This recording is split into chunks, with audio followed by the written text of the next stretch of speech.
为着进行4月花莲地冬了后农产品的消费，农业部是推出金额250块的消费券，计共有70万张。不过因为敢若限制伫咧花莲会当用，10月底就要到期啊，所以还有25万张也未发出去。所以讲农业部就决定讲延长1个月。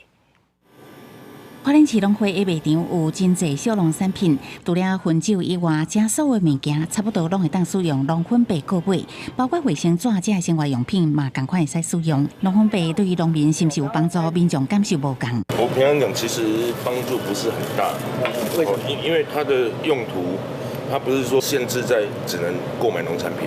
年龄层稍长一点的都是生鲜，所以对于我们的生鲜，对于农民直销站的小农们，当然是有注意的。除了这以外，农分白必须使用手机啊、电话伫花莲登卡才会当领。部分民众因为袂晓上网络登录，规矩袂领，安尼无就是爱现场工作人员协助。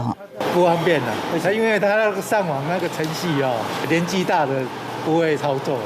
有一些阿公阿妈他不知道怎么处理，然后就手机就丢过来说我要250块，那我们会帮他协助，但是这会造成后面的塞车。农分白是农业部伫4月初3地动了后，为了进行花莲农业所设计补助，民众必须上农业易优网登入会员了后才会当领，限定爱伫花莲使用。不过到目前为止，70万张农分白，还有25万张还未领。经过我们的协调，那农业部会延长到11月30号以前，到花莲县地旅游的民众。 只要加入农业易游网定位花莲之后，就可以免费领取1张250元的农本币的电子票券。另外，农业部阁推出限定花莲市集用的纸本农分币，无需要登入花莲易游网，消费500块就送250块纸本的农分币。这个券领取的时间是11月30，使用截止日是12月15，请民众把握机会。